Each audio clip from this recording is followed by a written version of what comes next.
Ahí vemos dos imágenes, no sé cómo puedes describirlo. Ahí está, digamos, antes Velasco y después en el, digamos, plena revolución.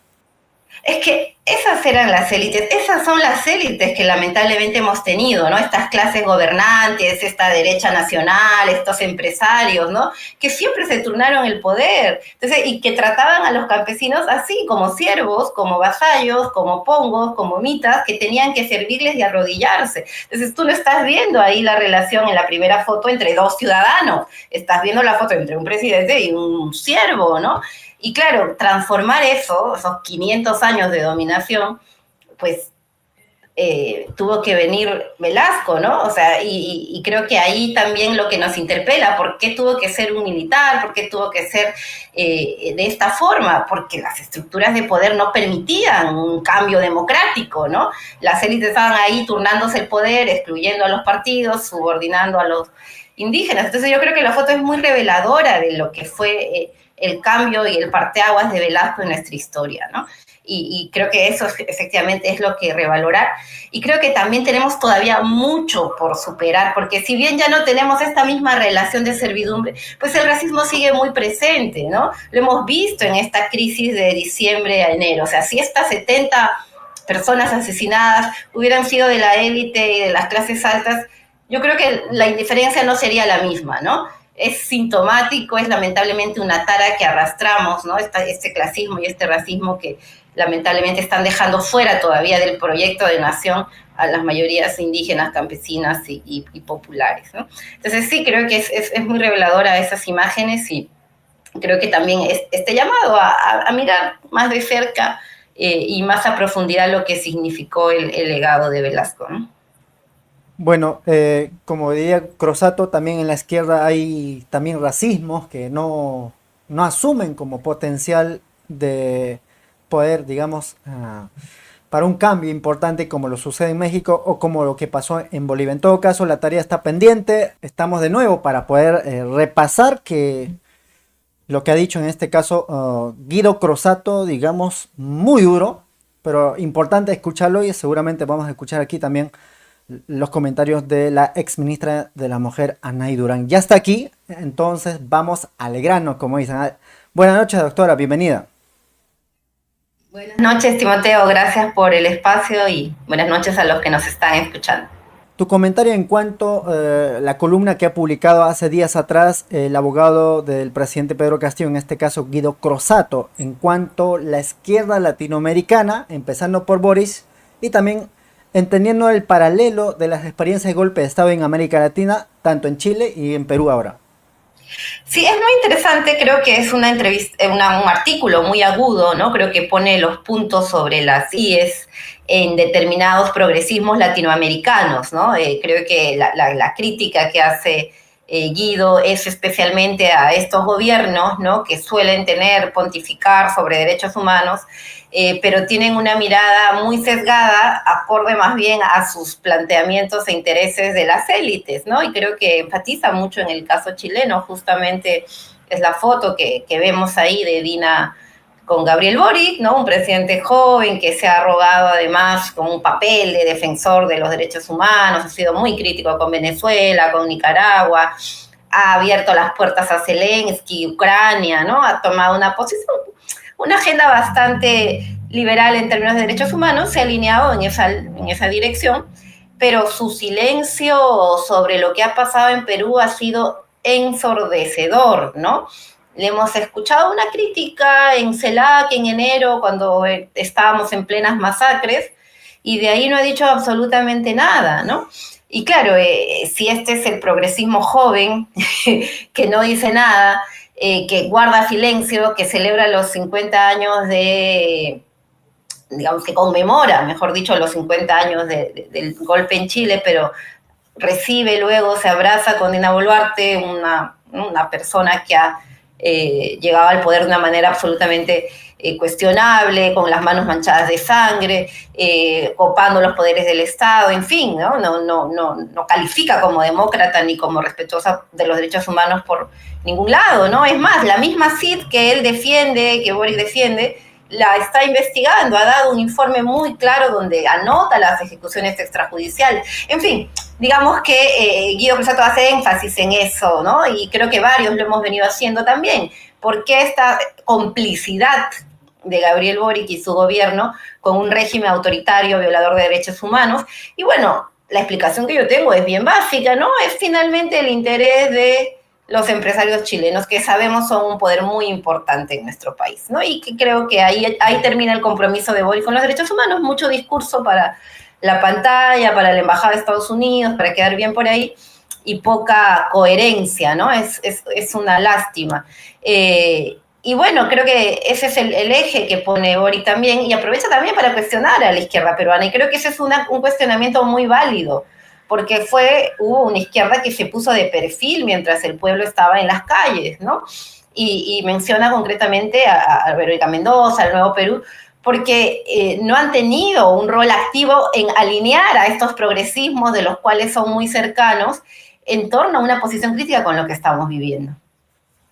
Para más o menos contextualizar lo que ha dicho Guido Crosato, es que habla de la experiencia del golpe de Estado en Chile y resulta que una persona, digamos, como pareciera que fuera Verónica Mendoza, apoya a Pinochet pensando que de esa manera se iba a solucionar los problemas ya, digamos, desatados por la derecha y que podamos de alguna u otra manera tener cierta paz social. Lo cierto es que no ocurrió eso, sino que avaló la violación de derechos humanos y pareciera que, lamentablemente, tenemos que decirlo, Verónica Mendoza se equivocó. Y es el señalamiento que hace en este caso Guido Crosato, que ha sido, digamos, duro. Podríamos decirlo que lo ha dado con palo. Tal vez vamos a escuchar la respuesta de Verónica Mendoza o su justificación, porque por mi parte también tuve la oportunidad de preguntarlo. Ella se retractó, ¿no? No dijo textualmente me equivoqué, pero sí ya señalaba al gobierno de Dina Boluarte como dictadura. Y entendemos eso porque Verónica Mendoza no es porque sea una persona, digamos, porque se le ocurrió, sino que fue en representación ante organismos internacionales, en este caso Grupo Puebla, para, digamos, decir una versión de ella en representación de la izquierda peruana, pero para avalar a Dina Boluarte. En todo caso, ¿cuál es tu mirada también? Mira, yo creo que sí, efectivamente, pues hubo una lectura absolutamente equivocada, no solo de Verónica Mendoza, ¿no? De un sector de la izquierda progresista y también de Patria Roja, que decía da lo mismo con Castillo sin Castillo, ¿no? De todo este cuerpo izquierdista tradicional, más socialdemócrata, más marxista-leninista, pero finalmente toda esta izquierda constituida, incluso Perú Libre, que votó por la Claro. vacancia, ¿no? Pero claro, el Crosato se enfoca en este progresismo porque dice Verónica Mendoza es muy cercana a Boric, podría haberle dicho, contado la dictadura que estamos viviendo y no lo hizo, ¿no? Al contrario, tuvo un papel, digamos, más cuestionado en tanto avaló pronunciamientos del Grupo de Puebla que tenían la esperanza de que Dina Boluarte iba a ser un gobierno de transición, ¿no? Yo creo que una lectura equivocadísima de lo que era Dina Boluarte, ¿no? Ella venía con los votos del fujimorismo y la ultraderecha, o sea, ¿de dónde va a ser un gobierno de transición? O sea, al contrario, ella le debía el puesto, le debe el puesto al fujimorismo y la ultraderecha. No iba a llamar a Mirta Vázquez, a Sagasti, a ellos a gobernar, ¿no? Al contrario, iba a llamar a los que ha llamado, al Avanza País, Chimpuncayao, Fuerza Popular, esos son sus Cuellos aliados. blancos. Cuellos Blancos, Patricia Benavides, en fin, ¿no? Yo creo que ahí ya harán la autocrítica a los compañeros, ¿no? Esos ahora se retractan, el costo es alto, ¿no? El costo son Son vidas. 70 peruanos asesinados, es un Estado absolutamente capturado por las mafias. Y bueno, yo creo que pues la izquierda peruana tendrá que superar sus crisis, ¿no? El pueblo va por otro lado, está por delante, está tratando de recobrar la movilización y yo creo que ahí hay que estar, ¿no? Que las siglas de izquierda se arreglen, hagan su crítica, su autocrítica, su balance. A mí me parece que ya eso es intrascendente para la lucha popular, ¿no? Trasciende ampliamente y va creo que a trascender estas disputas entre, como digo, siglas, partidos, liderazgos ya bastante desgastados incluso, ¿no? El detalle es que nadie podía criticar, digamos, gratuitamente. Lo cierto es que las consecuencias que trae esa equivocación, como lo señala en este caso Guido Cosato, como paso en falso. Fíjense, hace poco se ha dado a conocer en la región de Puno, Fiscalía abrió investigación a 17 empresas de transportes por protestas contra Dina Boluarte. Vamos a escuchar aquí un fragmento de que ha podido entrevistar en este caso el periodista Liudmir Fernández en la región de Puno, cómo es que le han abierto investigación a empresarios de transportes, señalándole como parte de generar disturbios, algo parecido. En todo caso, vamos a escucharlo. En este lugar hay una reunión de emergencia, pero también con preocupación por parte de los transportistas de servicio urbano. ¿Qué es lo que ha pasado? Ocurre que el gobierno, a través de la policía, el servicio de inteligencia, le había hecho seguimiento a los transportistas de servicio urbano que se sumaron a las huelgas contra Dina Boluarte. ¿Y qué es lo que hicieron? Registraron sus placas y ahora la Fiscalía le ha abierto una investigación preliminar con el objetivo de sancionar a los gerentes, a los transportistas que se han sumado a las protestas contra el gobierno de Dina Boluarte. Esto ha indignado porque ha llegado ya a la voz de los dirigentes y también en Ácora, en Juliaca, han dicho de que lo que hay en estos momentos es una persecución política. Hemos llegado nosotros hasta este centro poblado de Salcedo, al sur de la ciudad de Puno, en donde los dirigentes hemos podido contactar con ellos. Ellos van a expresar su malestar, su incomodidad por las medidas que está adoptando el gobierno a través de la Fiscalía. Han aperturado investigación a los transportistas que se han sumado a las huelgas contra el gobierno de Dina Boluarte. Ahí vemos a varios de ellos. ¿Qué tal? ¿Cómo están? Buenos días. Ahí vemos, ellos están ahí con sus respectivos carteles expresando su descontento, ¿no? Ellos están, digamos, preocupados, ¿no? Por lo que, digamos, lo que consideran ellos es una persecución política. Caballero, muy buenos días. Estamos en directo para la multiplataforma de la República. Por favor, casito y mucho gusto. ¿Su nombre, por favor? Eduardo Cutipa. Señor Eduardo, explíquenos, por favor, ¿en qué momento ustedes se dan cuenta de que la Fiscalía estaba detrás de ustedes, pero antes de la Fiscalía, porque la Fiscalía hace una disposición, estaba la policía tras lo suyo? Mira, nosotros nos encontramos plenamente indignados toda vez de que a la participación de la movilización en contra de este gobierno no hemos tenido conocimiento, ¿no? Sino es que ya hace 30 días atrás nos notificaron legalmente. Aquí están los documentos. Por favor, ¿quién es el fiscal que lo notifica? Bueno, ¿dónde está? Es el fiscal Juan Carlos Mendoza Gallegos, ¿no? Fiscal provincial, es el que nos notifica. Les abren una investigación preliminar por entorpecimiento de servicios públicos. Sí, acá dice. ¿Qué es lo que presuntamente ustedes habrían hecho según esa disposición fiscal? Bueno, yo acá lo que leo dice entorpecimiento al funcionamiento del servicio, pero en el tiempo de la paralización... Todo estaba parado. Claro. No había nada. No había nada. Entonces, no solamente nosotros, ¿no? Pero yo no veo realmente ningún delito, ¿no? En este aspecto. Uh-huh. Pero también nosotros como transportistas estamos reuniéndonos y viendo qué es lo Ahora, porque no solamente son ustedes, son, digamos, casi la totalidad de empresas de transporte urbano, ¿no? Bueno, ahí está. Más o menos hasta ahora se conoce que son 17. Tal vez algún comentario, doctora. No, yo creo que esto evidencia nuevamente el clima de persecución y judicialización que estamos viviendo, ¿no? Yo creo que la estrategia desde el día 1 de Dina Boluarte y sus aliados del Congreso fue reprimir, por un lado, sostenerse en el ejército, en la policía, disparar contra el pueblo, y de otro lado, lo que estamos viendo, criminalizar y judicializar a la gente. No estamos hablando todavía con la suficiente contundencia de todos los jóvenes que están todavía en las cárceles de las protestas, ¿no? En Ica hay 26 detenidos, en Cusco siguen habiendo 4, en Lima, ¿cuántos hay? Entonces, eso no se está hablando todavía, creo que debería hablarse más fuerte. Hay esta judicialización y hay esta persecución que lo que evidencia finalmente es un ánimo revanchista de Dina Boluarte, ¿no? Ella quiere vengarse, yo creo que esa es su determinación. Patricia Benavides es su aliada, entonces ahí se protegen, ella le hace la chamba y están yendo a criminalizar, a perseguir, a investigar empresas de transporte que se sumaron a un paro en el cual toda la región estaba paralizada, lo dice chofer, el empresario, el transportista, ¿no? Toda la región estaba paralizada, no eran solo ellos. Entonces sí hay un claro ánimo de persecución. Yo creo que reafirma que no estamos en un Estado de Derecho. La Fiscalía está haciendo un brazo operativo del Poder Ejecutivo para criminalizar, para perseguir a la población, y lo que buscan es que no hayan nuevas protestas. Lo que buscan es neutralizar, es amedrentar al pueblo, pero yo creo que no les alcanza, ¿no? La indignación popular sigue ahí y el ánimo también de seguir luchando no lo va a soslayar estas persecuciones, ¿no? Por otro lado, Dina Boluarte ha solicitado salir del país. En todo caso, tal vez podemos repasar sus salidas del país. En este caso, autorizado por el Congreso de la República, fue a Brasil, fue a Estados Unidos. Tal vez algunos episodios que podemos recordarlo y seguramente va a volver a repetirse lo que ya sucedió.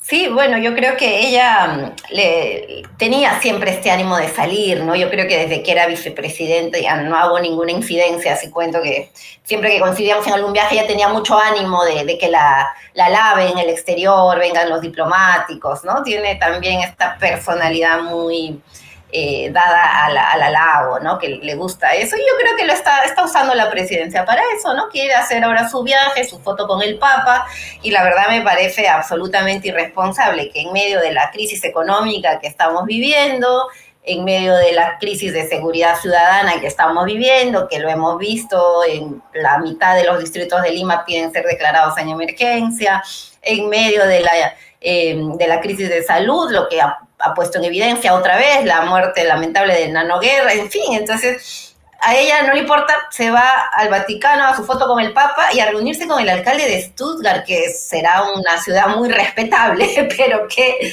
y claro, y es indignante porque los congresistas del Congreso impidieron viajar a Pedro Castillo, a ninguna parte lo dejaron viajar al final, ¿no? Y ahora ella, pese a toda esta crisis, bueno, qué viaje, yo escuchaba a Mari Carmen algo que decía, bueno, tiene que viajar porque va a traer empresarios alemanes. Por favor, para traer no tiene que irse hasta allá, ¿no?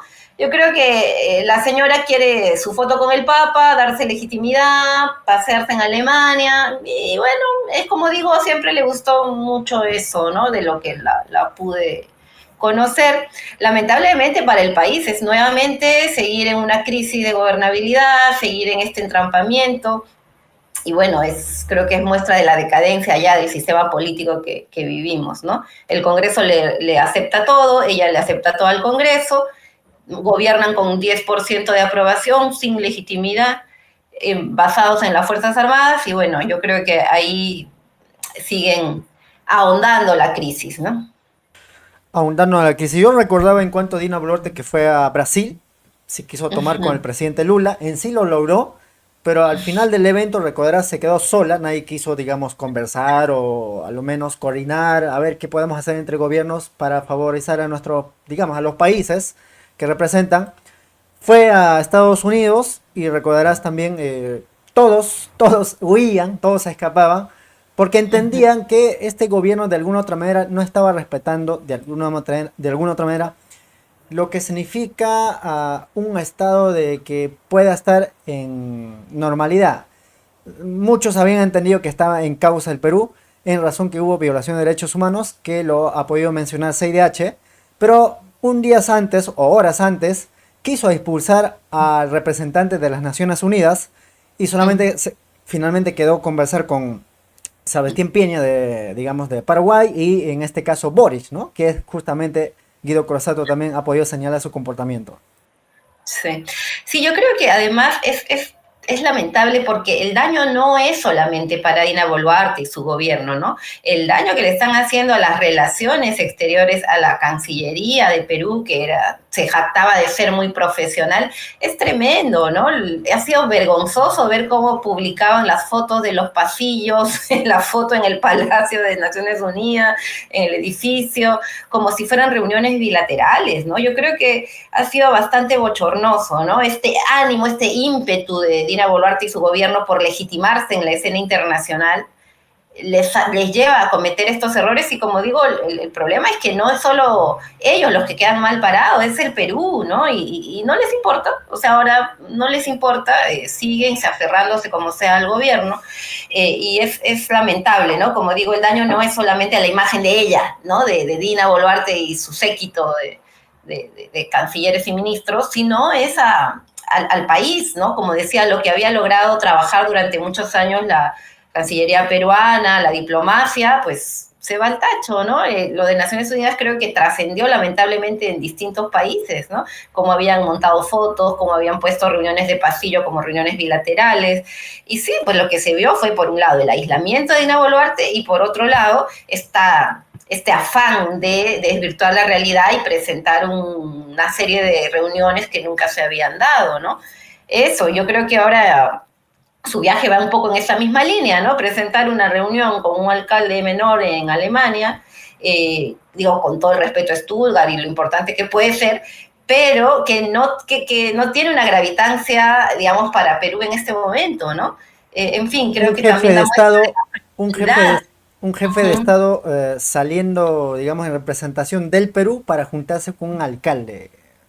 Sí, yo creo que también es un poco la frivolidad de la señora, ¿no? O sea, de Dina Boluarte. Sí creo que este afán, como decía, de ir por el extranjero, vanagloriándose de que ella es la presidenta legítima, dando su versión de los hechos, culpando a Pedro Castillo, hablando del terrorismo, en fin, ¿no? Y como digo, el daño no es solo para lo que es ella, ¿no? El daño se lo está haciendo al país, a la Cancillería, a la diplomacia y, en fin, a nuestras relaciones exteriores, ¿no? Claro, Dina Boluarte en sí pues no actúa sola. De atrás de eso hay cómplices. Ya hemos visto lo que ha señalado por un lado don Guido Crosato. Pero aquí en el Perú, en este caso, tú has podido también hacer un programa en Canal La Línea. Catedrático y sociólogo, me parece, en este caso, Senecio López. Él, por ejemplo, en un artículo de La República menciona que Dina Boluarte, digo, es lo mismo casi, Keiko Fujimori estaría cumpliendo su sueño de gobernar desde el Congreso de la República que había planteado desde 2016. En todo caso, ¿cuál es tu mirada? Hay regeneración también en el Fujimorismo. Sí, yo creo que el Fujimorismo es una pieza clave de este gobierno, ¿no? O sea, ellos la respaldaron desde el primer día. Es más, yo creo que ella conspiró semanas antes ya con el Fujimorismo, con Edgar Málaga, con Renovación Popular, ¿no? Y sí, yo creo que Keiko es una pieza clave. El día que Keiko diga se va Dina, yo creo que se va a mover un poco el gallinero, el Congreso, la política, ¿no? Porque son la primera mayoría, lamentablemente en un Congreso tan fragmentado, ellos son la primera mayoría parlamentaria. Y sí, yo creo que Keiko además se ha encargado de demostrar el poder que tiene, ¿no? Las veces que ha ido a Palacio, las veces que ha pedido cambio de ministros, y creo que Dina pues no le queda otra que en su lógica que hacer lo que diga Keiko para mantenerse en el poder y evitar enfrentar la cárcel, que yo creo que de todas maneras va a tener que enfrentarla cuando haya condiciones de justicia en el país, ¿no? Entonces sí, yo creo que lo que nota Cinesio es muy, muy cierto, ¿no? Dina Boluarte está gobernando sostenida por una coalición de derecha y ultraderecha, con el Fujimorismo, Renovación Popular, Avanza País, ¿no? El Congreso es el que la sostiene en primera instancia, pero luego viene también la Fiscalía, ¿no? Que también la está sosteniendo y están en combinación, por eso hablábamos de una coalición, ¿no? Están ahí actuando concertadamente, ¿no? Y lo mismo el poder económico, lo que hemos visto en Perumín, ¿no? O sea, el presidente de la Sauter dice, si tía María no va, pues entonces cambiamos de gobierno. O sea, ¿en qué país estamos viviendo, no? ¿Cómo nos hemos deteriorado de esa manera? Entonces sí, es un concierto de poderes que sostienen a Dina Boluarte. El día que ya no le sea funcional, seguro la van a sacar, quizá la dejan al 2026 o la sacan antes del 2025, cuando ya no la necesitan porque no puede cerrar el Congreso. Pero es esta coalición de poderes mafiosos, autoritarios, golpistas, los que están ahorita sacando adelante su agenda, teniéndola a ella como una careta legal, digamos, ¿no? Pero sí, yo creo completamente subordinada también a las decisiones del Parlamento, especialmente el Fujimorismo y de Keiko, ¿no? A partir del fallecimiento de Nano Guerra García, ¿hay resurgimiento o regeneración del fujimorismo? ¿Cuál es tu mirada? Porque se ha dado a conocer que hay nuevo vocero y nuevo candidato, posible candidato para la segunda vicepresidencia en el Congreso, y también va a integrarse ahí como reemplazante de Nano Guerra García el señor Rospigliosi. Sí, yo creo que es interesante porque justamente el candidato que han propuesto para la vicepresidencia y el nuevo vocero son bastante jóvenes, ¿no? Sí, creo que dan muestra de creo que es lo que Keiko quiere demostrar también, ¿no? Que por un lado hay un recambio generacional y por otro lado también son gente más leal a ella, ¿no? Antes que al papá, que había como una primera generación de albertistas, donde estaba Marta Moyano, donde estaba Luz Salgado, Marta Chávez, ¿no? Creo que esa generación ya va quedando cada vez más desplazada y estos nuevos cuadros que han formado, ¿no? A Rosangela Barbarán, estos dos congresistas, pues demuestran ese recambio. Yo creo que también vamos a ver cómo se desempeñan, ¿no? Hasta ahora hemos visto que repiten los mismos vicios que los más mayores, ¿no? Entonces vamos a ver cómo va esto, ¿no? Y a quién eligen finalmente. Bueno, aquí vemos el posible reemplazante en la vicepresidencia, en la mesa directiva sería el señor Arturo Alegría. Y aquí un compatriota nos hace una reseña, dice, bancada de Fuerza Popular elige a Arturo Alegría como candidato a la primera vicepresidencia, en reemplazo de Nano Guerra García. Su prontuario: denunciado ante la Comisión de Ética del Congreso por haber favorecido a Repsol, fue asesor de Galarreta, nunca trabajó en sector privado. ¿Cuál es tu mirada? Sí, bueno, como te digo, ¿no? Es la nueva generación, pero que repite un poco lo mismo que sus antecesores, ¿no? Esto del pasado en Copa Nueva, ¿no? Entonces, y lo vemos ahí, una generación que puede ser un poco más joven, pero que finalmente está coludida, está sirviendo a las transnacionales, como lo que pasó con el tema de Repsol, ¿no? Que además ha estado muy vinculado a Galarreta, que es otro alfil de Keiko, ¿no? Entonces sí creo que ahí estamos viendo pues este recambio que lamentablemente repite ¿no? Las mismas características de los antecesores, ¿no? Finalmente, tus reflexiones, también la invitación de tu espacio que también conduces, y también hemos podido ver varias entrevistas. Ahí estaba don Héctor Béjar, Saniacio López, hermanas de la región de Puno. Seguramente me olvido mencionar a otros compatriotas que también lo has podido también de alguna u otra manera, utilizando tu formación que es en ciencias sociales, también darle voces para que también podamos comprender desde la mirada de ellos. En todo caso, tu palabra final es también. Sí, bueno, invitarlos, como dices tú, también a mirar el programa que yo tengo en La Línea, que a veces sale quincenal, a veces se demora un poquito más, pero que tiene esa intención, pero que también la compartimos, ¿no? De dar voces a los protagonistas del pueblo, del pueblo organizado, que está tratando nuevamente de recobrar la democracia. Creo que es fundamental que en estos momentos de crisis escuchemos, nos acerquemos, articulemos estas voces, estas propuestas, ¿no? Estamos en una crisis muy profunda que, como decía, trasciende los marcos ideológicos, ¿no? Tenemos que buscar aquello que nos acerca como pueblo, como nación, y en esa línea es que los invito también a mirar el portal La Línea, que no solamente son las entrevistas, también hay videos cortos, spots, ¿no? Micronoticias. Creo que está bastante interesante y creo que hace parte también de este esfuerzo por promover la comunicación popular, ¿no? Los medios de comunicación están absolutamente alineados con el poder en este momento, ¿no? La televisión, los dominicales no sacan absolutamente nada sobre los cuellos blancos, nada sobre el juicio de Dina Boluarte que estuvo en la fiscalía, nada de estos ministros. Entonces están absolutamente alineados con el poder, ¿no? Entonces hay que buscar la información en otro lado, y creo que pues que la prensa alternativa, los comunicadores populares como tú, como otros compañeros, están haciendo un trabajo muy importante. Eso solamente, y gracias por el espacio otra vez. Disculpa que sea majadero, pero tal vez en un minuto, en cuanto Velasco Alvarado. Ayer se ha conmemorado tal vez tus recuerdos, tus anécdotas en la universidad, y también sobre en cuanto al estudio que has podido descubrir ya a través de la lectura y en la investigación. Sí, efectivamente, ayer eran 55 años, además, ¿no? Un personaje que sigue, yo puse ahí un tuit, ¿no? Hay un antes y un después de Velasco en la historia peruana, ¿no? Velasco finalmente llevó adelante un proceso de democratización fundamental en nuestro país. Esa revolución nacional popular que tuvo México en 1910, que tuvo Bolivia en 1952, Perú recién pudo tenerla en 1968 cuando Velasco tuvo que dar un golpe además, porque claro, decía, ay, es que no respetó. ¿Qué clase de democracia teníamos en ese momento? Que el 30% de la población se encontraba en situación de servidumbre, porque las haciendas no eran solo una distribución de la tierra, era todo un sistema de poder, ¿no?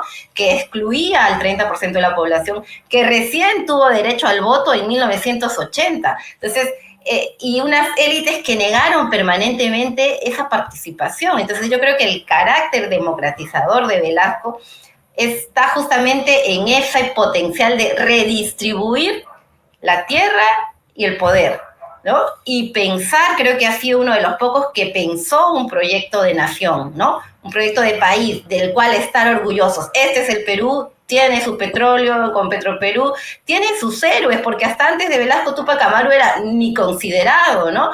Tiene sus héroes, tenemos nuestras lenguas, la oficialización del quechua, vamos a salir adelante con un proyecto educativo, lo que fue la reforma educativa. Entonces creo que es un personaje muy importante en nuestra historia, lamentablemente silenciado por las élites de la derecha y incomprendido, creo, también por las izquierdas que le hicieron bastante crítica también.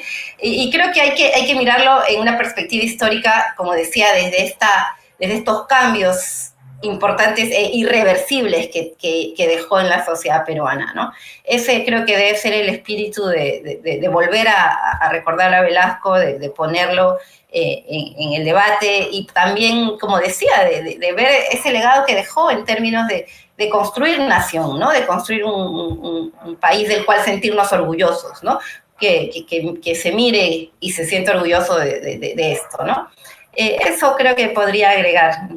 Bueno, para cerrar, ahí vemos dos imágenes, no sé cómo puedes describirlo. Ahí está, digamos, antes Velasco y después, en el, digamos, plena revolución. Es que esas eran las élites, esas son las élites que lamentablemente hemos tenido, ¿no? Estas clases gobernantes, esta derecha nacional, estos empresarios, ¿no? Que siempre se turnaron el poder, entonces, y que trataban a los campesinos así, como siervos, como vasallos, como pongos, como mitas, que tenían que servirles y arrodillarse. Entonces tú no estás viendo ahí la relación en la primera foto entre dos ciudadanos, estás viendo la foto entre un presidente y un siervo, ¿no?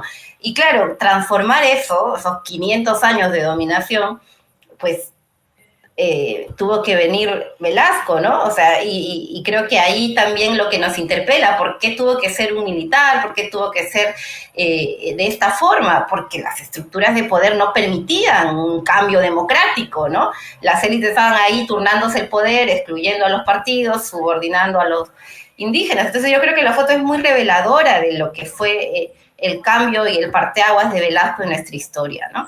Y creo que eso efectivamente es lo que revalorar. Y creo que también tenemos todavía mucho por superar, porque si bien ya no tenemos esta misma relación de servidumbre, pues el racismo sigue muy presente, ¿no? Lo hemos visto en esta crisis de diciembre a enero. O sea, si estas 70 personas asesinadas hubieran sido de la élite y de las clases altas, yo creo que la indiferencia no sería la misma, ¿no? Es sintomático, es lamentablemente una tara que arrastramos, ¿no? Este clasismo y este racismo que lamentablemente están dejando fuera todavía del proyecto de nación a las mayorías indígenas, campesinas y populares, ¿no? Entonces sí, creo que es muy reveladora esas imágenes y creo que también este llamado a mirar más de cerca y más a profundidad lo que significó el legado de Velasco, ¿no? Bueno, como diría Crosato, también en la izquierda hay también racismos que no asumen como potencial de poder, digamos, para un cambio importante como lo sucede en México o como lo que pasó en Bolivia. En todo caso, la tarea está pendiente. Muchas gracias, doctora Anaí Durán. Y estamos seguramente en otros programas para hablar, desarrollar, que como tú lo planteas, hay que hablar cosas que no se hablan, digamos, en los medios de comunicación. Como siempre decimos aquí, Tupanán Chiscama. Es decir, hasta nuevo encuentro. Gracias, Timoteo. Nos vemos.